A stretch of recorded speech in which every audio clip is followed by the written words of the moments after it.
The Workers' Party of Korea and Revisionism. Bill Bland, 1995. Introduction. In his paper entitled The WPK Struggle Against Revisionism, Comrade Dermot Hudson expresses agreement with a reported statement by Nina Andreeva. As the Russian communist leader Dr. Nina Andreeva remarked at the Copenhagen seminar on the Juche idea in 1995. Dermot Hudson, The WPK Struggle Against Modern Revisionism, p. 1. The statement concerned was to the effect that the critique of modern revisionism made by the Workers' Party of Korea was more thoroughgoing and mature. Nina Andreeva, statement at Copenhagen seminar on the Juche idea, 1995, cited in Dermot Hudson, Ibid, p. 1. Than that made by the Albanian Party of Labour. Two short quotations are enough to demonstrate the questionable accuracy of Andreeva's assertion. In December 1960, the leader of the Party of Labour of Albania, Enver Hoxha, told the Central Committee of the PLA, following his advent to power, Khrushchev and his revisionist group had worked out a complete plan. Marxism-Leninism would be negated and all those trends and persons that had been unmasked, attacked and defeated as anti-Marxists, or who had been liquidated by Marxism-Leninism in action, were to be rehabilitated. This meant that both Lenin and Stalin had to be attacked. Today it has become even clearer that these intriguers, liars, opportunists and revisionists are doing all these things openly. Our party is fully convinced that such monstrous accusations and slanders were brought against Stalin to discredit both him as a person, and the work of this great Marxist-Leninist. Khrushchev and his group are on a revisionist course. Enver Hoxha, closing speech at the 21st plenum of the CC of the PLA, December 1960, in Selected Works, Volume 3, Tirana, 1980, p. 167-68. 169.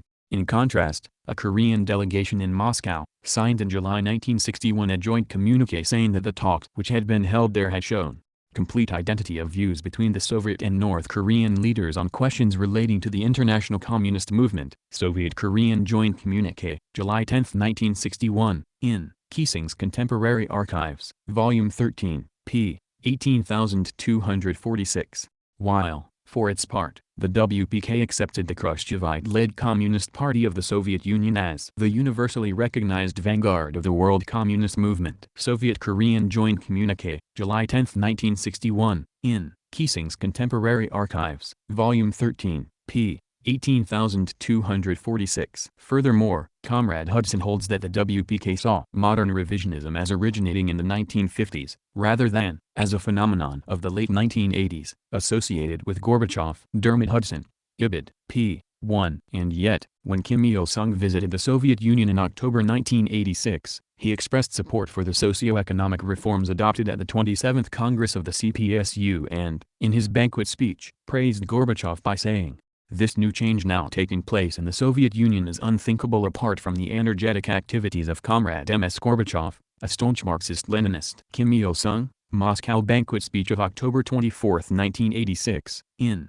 Daeho-pyeon, North Korea's Foreign Policy, the Juche Ideology and the Challenge of Gorbachev's New Thinking, Seoul, 1991, p. 186.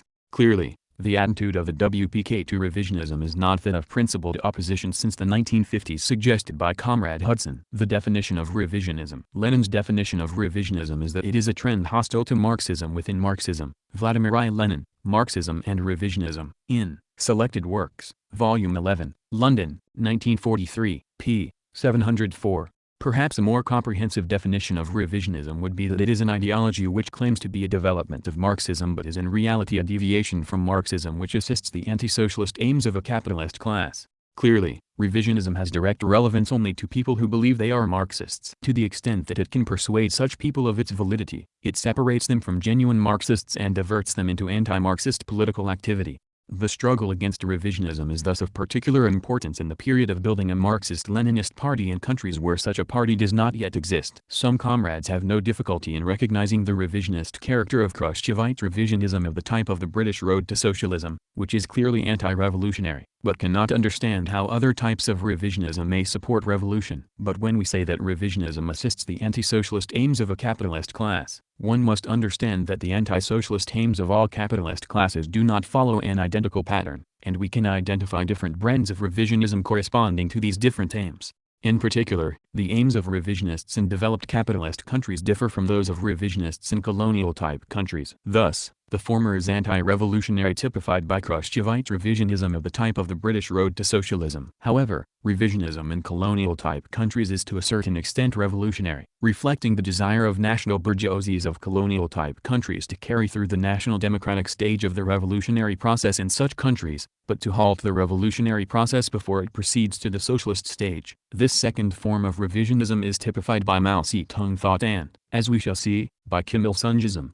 The Marxist-Leninist facets of Kim Il-sungism. In some important respects, Kim Il-sungism is fully in accord with the Marxist-Leninist principles of the revolutionary process in colonial-type countries. These principles are, firstly, that the revolutionary process in such countries consists of two stages, that of national democratic revolution and that of socialist revolution. In the first stage, the Korean people are faced with the tasks of carrying out an anti-imperialist, anti-feudal democratic revolution. Kim Il-sung, on the Building of New Korea and the National United Front, in Selected Works, Volume 1, Pyongyang, 1975, p. 3. Comrade Kim Il-sung pointed out the need to continue the revolution after the completion of the anti-imperialist, anti-feudal democratic revolution so as to build socialist, communist society. Kim Han-gil, Modern History of Korea, Pyongyang, 1979, p. 34. Secondly, that the Marxist-Leninist Party should strive to mobilize the maximum of class forces objectively possible for each stage of the revolution. It is possible to conquer the more powerful enemy only by, necessarily, thoroughly, carefully, attentively and skillfully taking advantage of every, even the smallest, opportunity of gaining a mass ally, even though this ally be temporary, vacillating, unstable, unreliable and conditional. Those who do not understand this fail to understand even a grain of Marxism. Vladimir I. Lenin, Left-Wing Communism, An Infantile Disorder, in Selected Works, Volume 10, London, 1946, p. 112. The Communist Party of each country must unfailingly avail itself of even the smallest opportunity of gaining a mass ally for the proletariat, even if a temporary, vacillating, unstable and unreliable ally. Joseph V. Stalin, Notes on Contemporary Themes, in Works, Volume 9, Moscow, 1954, p. 337. Thirdly, in the first stage of the revolutionary process, the democratic stage, these forces include the national bourgeoisie. To build a democratic people's republic, a united front must be formed of all the patriotic democratic forces, including the national capitalists, Kim Il-sung, Op. Cit. p. 4. The national capitalists participated in the democratic revolution. Socialist transformation of private trade and industry in Korea, Pyongyang, 1977, p. 20. Fourthly, that the party should strive to gain the leadership of this stage of the revolution. In the struggle to establish a democratic people's republic, the communists should be at the head of the masses of the people and lead them forward. Kim Il-sung, Op. Cit. p. 5. The revisionist facets of Kim Il-sungism. The revisionist facets of Kim Il-sungism relate to the period of transition to the socialist revolution, and to the socialist revolution itself. The question of the dictatorship of the proletariat. According to Marxism-Leninism, socialism can be constructed only through the establishment of the dictatorship of the proletariat. Between capitalist and communist society lies the period of the revolutionary transformation of the one into the other. To it there corresponds a period of political transition, in which the state can be nothing but the revolutionary dictatorship of the proletariat. Program of the Communist International, in Jane Degras, ed. The Communist International, 1919–1943, Documents, Volume 2, London, 1971, p. 490.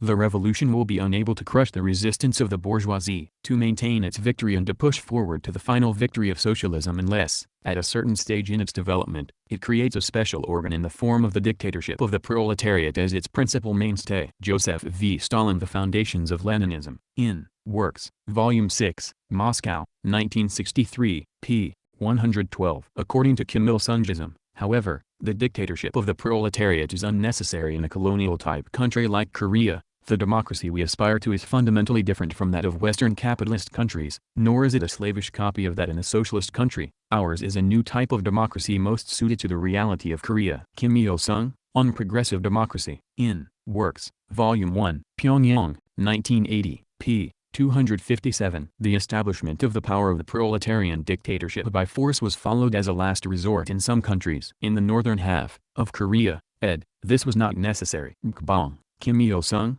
Biography, Volume 2, Beirut, 1973, p. 176. Accordingly, the Democratic People's Republic of Korea, established in North Korea in September 1948, was officially described as a state based on the joint dictatorship of several classes, including the national capitalists. A democratic people's republic must be built by forming a democratic united front, which embraces even the national capitalists. Kim Il-sung, on the Building of New Korea and the National United, in Works, Volume 1, Pyongyang, 1980, p. 298. According to Marxism-Leninism, the dictatorship of the proletariat is a state in which the proletariat holds power alone, and does not share power with other classes. The class that took political power did so in the knowledge that it was doing so alone. That is intrinsic to the concept of the dictatorship of the proletariat. It has meaning only when one class knows that it is taking power alone. Vladimir I. Lenin, speech delivered at the All-Russia Congress of Transport Workers, in Collected Works, Volume 32, Moscow, 1965, p. 273-74. The class of proletarians does not and cannot share power with other classes. Joseph V. Stalin, Concerning Questions of Leninism, in Works, Volume 8, Moscow, 1954, p. 27. However, in violation of these Marxist-Leninist principles, by 1958 the leadership of the WPK was presenting this state of the joint dictatorship of several classes, including the national bourgeoisie, as belonging to the category of the dictatorship of the proletariat. Some people say that our people's power is not one that exercises the dictatorship of the proletariat because it is based on a united front. This is a completely erroneous view. Today our people's power is a state power that belongs in the category of the dictatorship of the proletariat. Kim Il-sung, for the successful implementation of the first five-year plan, in Works, Volume 12, Pyongyang, 1983, p. 115. The transition to the stage of socialist revolution. Marxism-Leninism holds that, in the transition from the national democratic stage of the revolutionary process to the socialist stage, the proletariat pushes aside the national bourgeoisie. Joseph V. Stalin, Questions of the Chinese Revolution, in Works, Volume 9, Moscow, 1954, p. 225. In violation of this Marxist-Leninist principle, Kim Il-sungism holds that the transition to the socialist stage of the revolutionary process can be carried through in continued alliance with the national bourgeoisie. The entrepreneurs and traders of our country are fellow travelers, not only in carrying out the democratic revolution but also in socialist construction. Kim Il-sung, on the immediate tasks of the people's power in socialist construction, in Selected Works, Volume 2, Pyongyang, 1975, p. 37. From the beginning our policy in regard to the national bourgeoisie was not only to carry out the anti-imperialist, anti-feudal democratic revolution together with them, but also to take them along with us to a socialist, communist society. Kim Il-sung, let us further strengthen the socialist system of our country, in Selected Works, Volume 6, Pyongyang, 1975, p. 317. The national capitalists came out in support of the party's line of the socialist revolution. The party's line of the socialist revolution. Socialist transformation of private trade and industry in Korea. Pyongyang, 1977, p. 20. Peaceful remolding of the national capitalists. Kim Il-sungism, while accepting that there is the risk of class struggle between the working class and the national bourgeoisie in a colonial-type country, maintains that this can be resolved peacefully by remolding the national capitalists, by education and persuasion, into working people. The capitalist elements still remaining in town and country will have to be remolded along socialist lines, instead of expropriating them. Kim Il-sung, every effort for the country's reunification and for socialist construction in the northern half of the republic, in Works, Volume 9, Pyongyang, 1982, p. 201. The socialist transformation of private trade and industry proceeded in close combination with the remolding of men, with the result that private traders and manufacturers were reshaped into socialist working people. Kim Han-gil, Op. Cit. p. 387. Since our party adopted a policy of transforming capitalist traders and manufacturers peacefully, instead of expropriating them, the form of class struggle could not but assume a specific character. Class struggle attendant on the socialist transformation of capitalist trade and industry was unfolded mainly by means of persuasion and education. Socialist transformation of private trade and industry in Korea. Pyongyang, 1977, p. 26. Already in April 1929, Stalin was pouring ridicule on the revisionist thesis of remolding capitalists. Until now, we Marxist-Leninists were of the opinion that between the capitalists of town and country on the one hand, and the working class, on the other hand, There is an irreconcilable antagonism of interests. That is what the Marxist-Leninist theory of the class struggle rests on. But according to Tubakaran's theory of the capitalist's peaceful growth into socialism, all this is turned upside down. The irreconcilable antagonism of class interests between the exploiters and the exploited disappears. The exploiters grow into socialism, one thing or the other, either Marx's theory of the class struggle, or the theory of the capitalists growing into socialism. Joseph V. Stalin, The Right Deviation in the CPSU, B. in Works, Volume 12, Moscow, 1955, p. 32, 33. A spurious socialism. If a new society was established in North Korea in cooperation with the national bourgeoisie, then, according to Marxism-Leninism, it could not be a genuine and must be a spurious socialist society. However, Kim Il-sungism differs from Maoism in rejecting the strategy of forming joint state capitalist, joint state private enterprises in favor of forming cooperatives in conjunction with the national capitalists.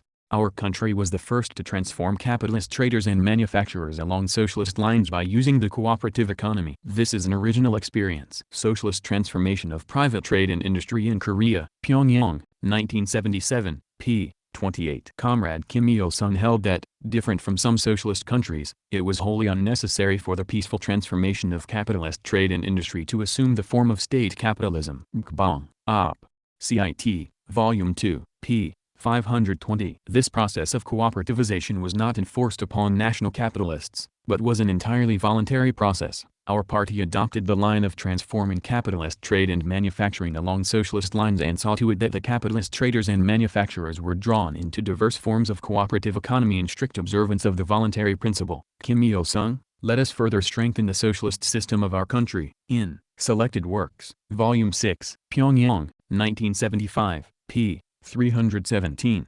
The important demand of the voluntary principle is, to strictly guard against coercive methods in cooperativization and conduct this movement according to the free will of private traders and manufacturers. Socialist transformation of private trade and industry in Korea, Pyongyang, 1977, p. 31. Of the three forms of cooperative introduced into Korea, two forms were open to national capitalists to join if they wished. In the second form, the national capitalists received what amounted to interest on the capital they brought with them when they entered the cooperative. The second form, of cooperation was a semi-socialist form in which the means of production were under both joint and private ownership and both socialist distribution according to work done and distribution according to the amount of investment were applied. The third form was a completely socialist form in which only socialist distribution applied. Kim Han-gil, Op. Cit. p. 387. As has been said, the national capitalists were empowered to choose not only whether to join a cooperative, but which type they would join. The essential requirement of the voluntary principle is to make private traders and manufacturers choose the forms of cooperation, of their own accord, instead of imposing any form on them. Socialist transformation of private industry and socialist transformation of private trade and industry in Korea, Pyongyang, 1977, p. 72. The voluntary principle and the principle of mutual interests were observed in the cooperative transformation of capitalist traders and manufacturers. Mukbang, Op. Cit. Volume 2, p. 520. Thus, most national capitalists tended to choose the second form of cooperation, since in this way they received reasonable dividends upon the investments. Socialist transformation of private trade and industry in Korea, Pyongyang, 1977, p. 143. The second form, of cooperation, was popular in the cooperation of capitalist trade and industry. It was a rational form which was readily acceptable to capitalists because it applied distribution according to the amount of investment. Kim Han-gil, Op. Cit. p. 387. However, according to the WPK, the mere act of joining a cooperative transformed national capitalists into socialist working people. By joining the producers' cooperatives, the entrepreneurs and traders were transformed into socialist working people. Kim Il-sung, The Democratic People's Republic is the banner of freedom and independence for our people, in Selected Works, Volume 5, Pyongyang, 1975, p. 151. By August 1958, the ratio of private traders and industrialists who joined cooperatives stood at 100% by the end of August 1958 inches. Socialist transformation of private trade and industry in Korea, Pyongyang, 1977, p. 153. So that, on this basis, Kim Il-sung felt able to declare in September 1958, the socialist transformation of production relations has now been completed. Thus, our society has become a socialist one. Kim Il-sung, against passivism and conservatism in socialist construction, in Selected Works, Volume 2, Pyongyang, 1975, p. 233. Loyalty to the leader. Marxism-Leninism condemns the concept of loyalty to an individual. As Stalin said in a letter of April 1930, "You speak of your devotion to me. I would advise you to discard the principle of devotion to persons. It is not the Bolshevik way. Be devoted to the working class, its party, its state. That is a fine and useful thing. But do not confuse it with devotion to persons, this vain and useless bauble of weak-minded intellectuals." Joseph V. Stalin. Letter to Comrade Shitanovsky, August 1930, in Works, Volume 13, Moscow, 1955, p. 20. And in a talk in December 1931 with the German writer Emil Ludwig, decisions of individuals are always, or nearly always, one-sided decisions. Out of every 100 decisions taken by individual persons without being tested and corrected collectively, approximately 90 are one-sided. Joseph V. Stalin. Talk with the German author Emil Ludwig, in Works, Volume 13, Moscow, 1955, p. 109. In contrast, Kim Il-sungism holds the leader to be the determinator of policy, to whom loyalty is a cardinal necessity. The party's line and policies, strategy and tactics, are put forward by the leader. The leader is the supreme controller of the party, and the party's leadership is precisely his leadership. Remaining unwaveringly loyal to the leader is a natural communist obligation.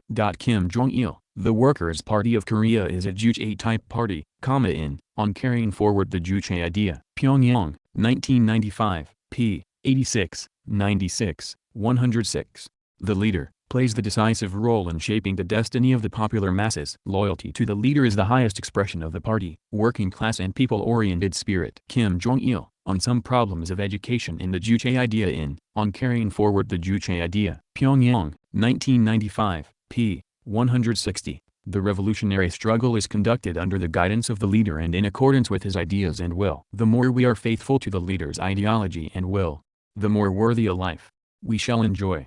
Kim Jong-il, on establishing the Juche outlook on the revolution, on carrying forward the Juche idea. Pyongyang, 1995, p. 195. This anti-Marxist-Leninist conception gave rise to an exaggerated cult of the personality of both Kim Il-sung and his son and designated successor Kim Jong-il.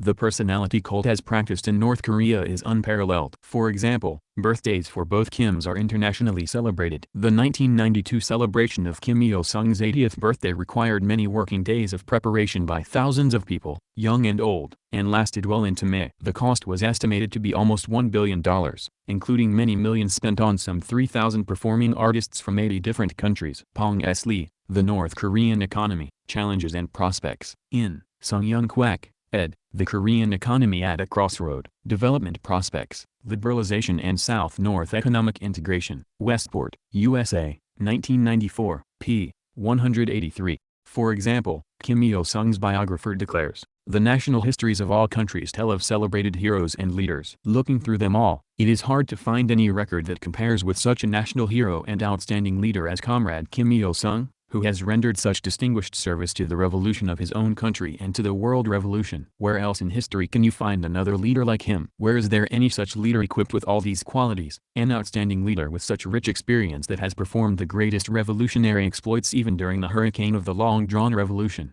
to compare with our comrade Kim Il-sung, equipped with the wisdom of genius and indomitable fighting spirit and stamina, profound revolutionary theory." Mkbang, Op.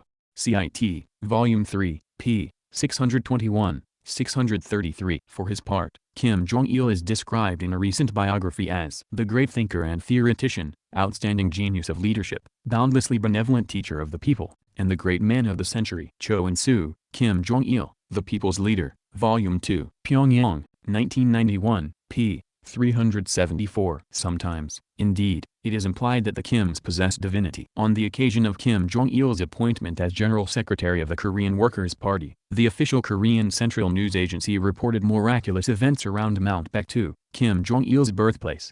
At around 05:10, when the special communique informed the people of the election of General Kim Jong-il as General Secretary of the WPK, a colored cloud appeared on Mount Baekdu. Its rims were dyed with 7 colors. At that moment, mysterious sounds reminiscent of cheers and applause came from the surface of Lake Jeon. Witnessing these wonderful natural phenomena, its inhabitants said that nature also celebrated Kim Jong-il's election. Bulletin of Korean Central News Agency, October 20, 1997, p. 3. Juche. From the 1930s on, the Workers' Party of Korea increasingly used the term Juche to describe its overall policy. This is a Korean word usually translated as self-reliance. Europa World Yearbook 1999, Volume 2, London, 1999, p. 2061. According to Kim Jong-il, in June 1930, Kim Il-sung explained the principles of the Juche idea at the meeting of leading personnel of the Young Communist League and the Anti-Imperialist Youth League held at Kowloon in June 1930. Kim Jong-il, on the Juche idea, on carrying forward the Juche idea, Pyongyang, 1995, p. 13. In its early years, Juche was officially defined as a development of Marxism-Leninism. The Juche idea inherits all the revolutionary principles of Marxism-Leninism. It does not abandon the ideological and theoretical achievements of Marxism-Leninism, but further develops and enriches them. Kim Jong-il, on some problems of education in the Juche idea on carrying forward the Juche idea, Pyongyang, 1995, p. 148-49. However, the Constitution of the Democratic People's Republic of Korea was amended in April 1992 in order to remove mention of Marxism-Leninism and to replace it with references to Kim Il-sung's Juche ideology. Kiesing's Record of World Events, Volume 39, p. R73. Article 3 of the new Constitution reads, "The Democratic People's Republic of Korea is guided in its activities by the Juche idea, a world outlook centered on people, a revolutionary ideology for achieving the independence of the masses of people." Socialist Constitution of the Democratic People's Republic of Korea, Pyongyang, 1993, p. 1. The demagogic character of statements that the WPK's policy is one of promoting self-reliance is shown by its actual policy, from the 1980s on, of encouraging foreign investment, joint ventures with foreign capital, and the establishment of special economic zones on the Chinese model. Article 37 of the Constitution of the DPRK adopted in April 1992 declares, "The state shall encourage institutions, enterprises and organizations in our country to joint ventures and cooperation of enterprise with foreign corporations and individuals." Socialist Constitution of the Democratic People's Republic of Korea, Pyongyang, 1993, p. 9. The new constitution, in fact, encouraged foreign investment and guaranteed the rights and profits of foreigners operating in North Korea. Kiesing's Record of World Events, Volume 39, p. R73. And in October 1992 the Standing Committee of the Supreme People's Assembly approved Korea's first law on foreign investment. The new law permitted foreign investors to establish equity and contractual joint ventures within the country, and to set up and operate wholly foreign-owned enterprises in special economic zones. Foreign companies would be able to remit part of their profits abroad. Kiesing's Record of World Events, Volume 38, p. 141-42. Then, in 1991, the government announced the creation of a Special Economic Zone, SEZ, totaling 621 square kilometers. Expanded in March 1993 to 742 square kilometers. A spate of additional laws followed, establishing the legal framework for foreign firms operating in North Korea. Marcus Noland, Prospects for a North Korean External Economic Opening, in Thomas H. Henriksen and Jongren Mo, eds. North Korea after Kim Il-sung, Stanford, USA, 1997, p. 55-56. About 80 joint ventures have been established in North Korea. Most of them are run by Korean residents of Japan. Daeho Brin, North Korea's Foreign Policy, the Juche Ideology and the Challenge of Gorbachev's New Thinking, Seoul, 1991, p. 223. Degeneration into philosophical idealism. The pretext given by Kim Il-sungism for revising Marxism is that it is now obsolete. Marxism represented the era when the working class had emerged in the historical arena and was waging a struggle against capital. But the times have changed and history has developed, so Marxism has acquired inevitable historical limitations. Kim Jong-il, The Historical Lesson in Building Socialism and the General Line of Our Party on Carrying Forward the Juche Idea, Pyongyang, 1995, p. 293-94.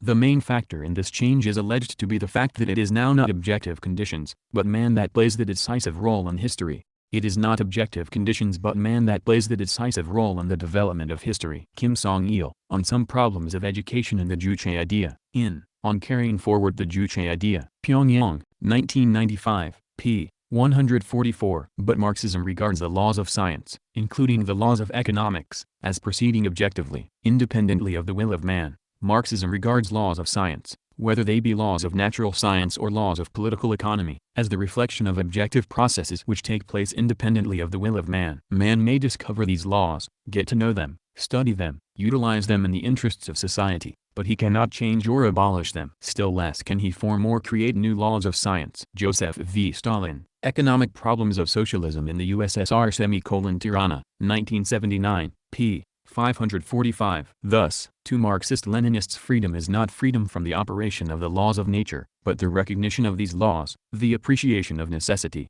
Freedom is the appreciation of necessity. Freedom does not consist in the dream of independence of natural laws, but in the knowledge of these laws, and in the possibility this gives of systematically making them work towards definite ends. Friedrich Engels, Herr Eugene Ewing's Revolution in Science, Anti-Ewing, New York, 1939, p. 125. What can this appreciation of necessity mean? It means that, having come to know objective laws, necessity, man will apply them with full consciousness. Joseph V. Stalin, Economic Problems of Socialism in the USSR, in Selected Works, Tirana, 1979, p. 546. In contrast, Kim Il-sung presents man as being above the laws of biology. Unlike biological beings, man is the master and master of the world. He shapes his destiny on his own by transforming the objective world to meet his needs. Kim Jong-il, Socialism is a Science. Pyongyang, 1994, p. 12. Thus, Kim Il-sung presents man as free from the operation of the laws of nature. Man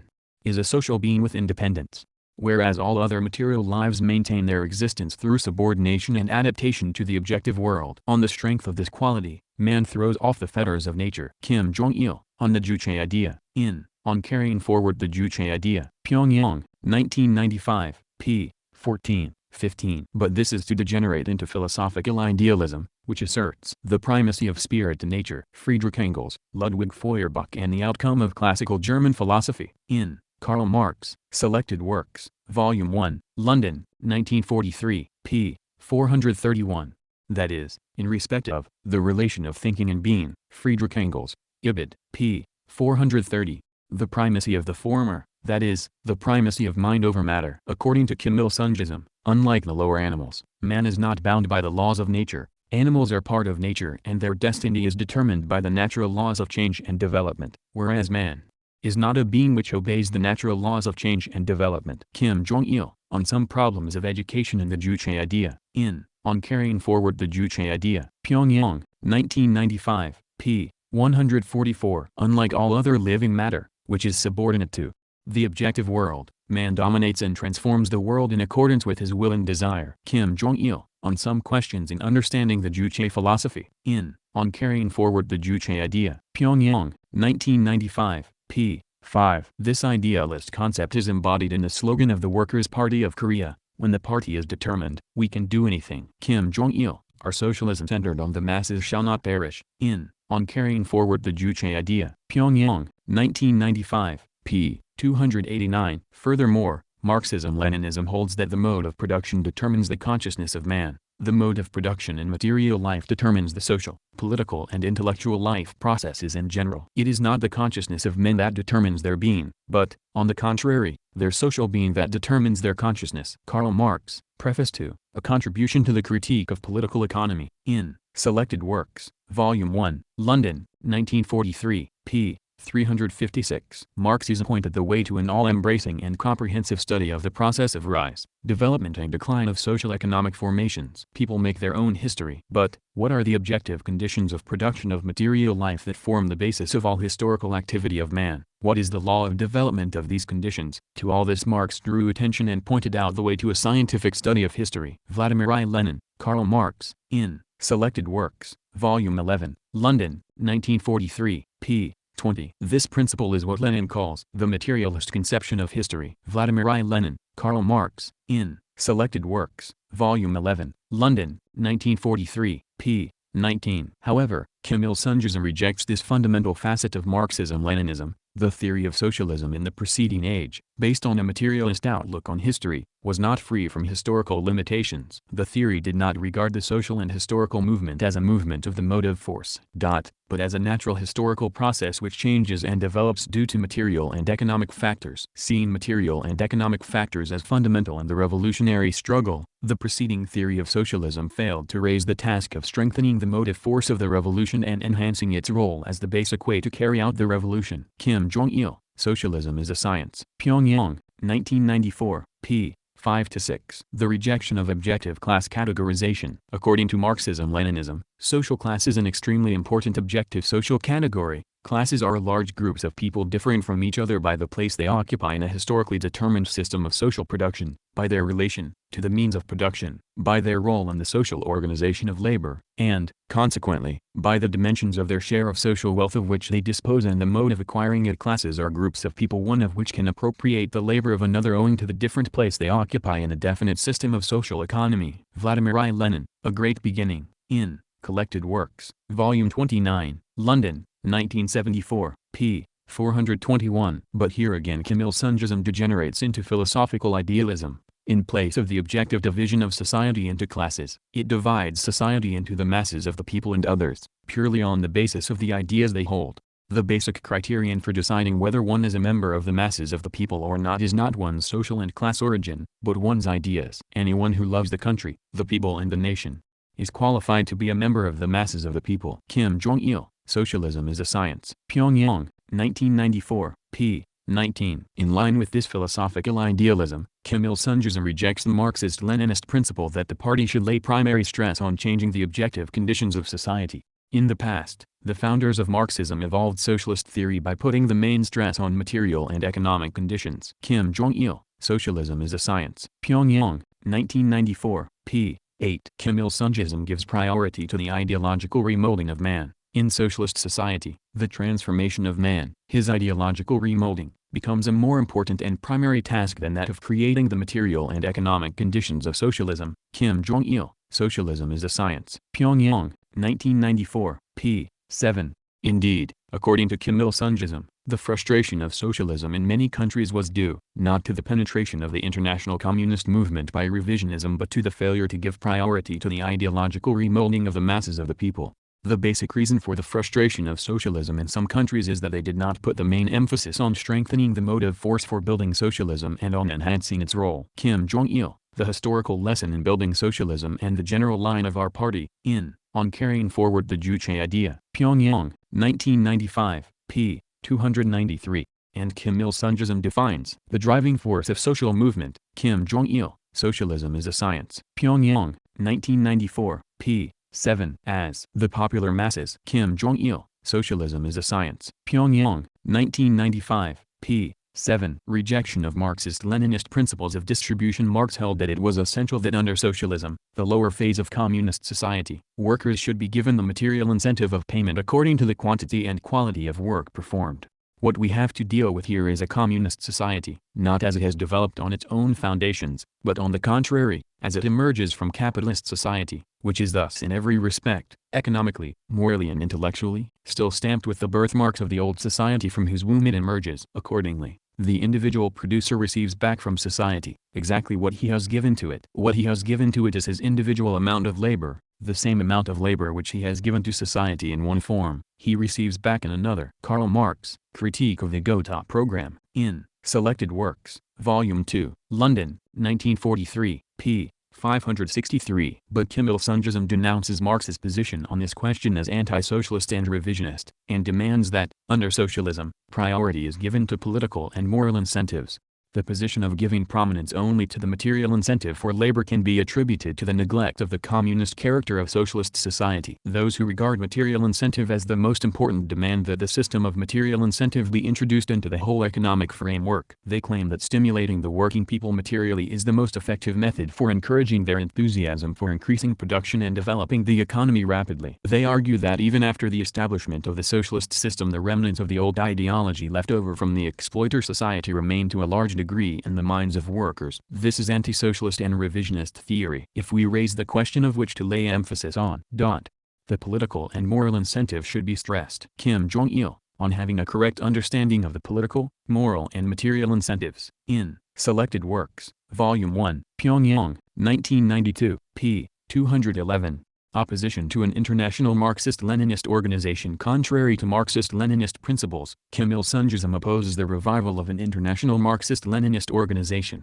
Times have changed and the days are gone forever when the communist movement needed an authoritative international center. This provides no room for the existence of any international center. Therefore, declared Comrade Kim Il-sung, No such relationship should be permitted to arise within the international communist movement. Kbong, Op. Cit. Volume 3, p. 600-01. And brushes aside the achievements of the former Communist International. The time is long past when there was one center in the international communist movement and individual parties acted as its branches. In the past, the parties of some socialist countries did great harm to the development of the international communist movement by failing to rid themselves of the customs of the Communist International. The party of a certain country claimed to be the center of the international communist movement and ordered other parties to do this or that. It acted without hesitation to put pressure on other parties and interfere in their internal affairs if they refused to follow its line, even though it was a wrong one. Kim Jong-il, The Historical Lesson in Building Socialism and the General Line of Our Party, on Carrying Forward the Juche Idea. Pyongyang, 1995, p. 301. Conclusion. Comrade Hudson's claim that the Workers' Party of Korea made a more thoroughgoing and mature critique of revisionism than that which was made by the Party of Labor of Albania cannot be reconciled with known facts. Indeed, Kim Il-sung's characterization of the differences in the international communist movement borders on the farcical. The differences of opinions between the fraternal parties and fraternal countries are of a transitory character which come from the difference in the historical and geographical conditions of the socialist countries. The differences are an ideological and theoretical divergence between class brothers who have the same political and economic basis and who struggle against imperialism and colonialism for the same goal of building socialism and communism. Kbong, Op. Cit. Volume 3, p. 595. In fact, an analysis of the outlook of the Workers' Party of Korea makes it clear that Kim Il-sungism or Juche is itself a brand of revisionism elaborated to serve the interests of the capitalist class of a colonial-type country like Korea, a brand of revisionism which aims to hold the revolutionary process at the stage of democratic revolution and prevent it from going forward to the stage of socialist revolution.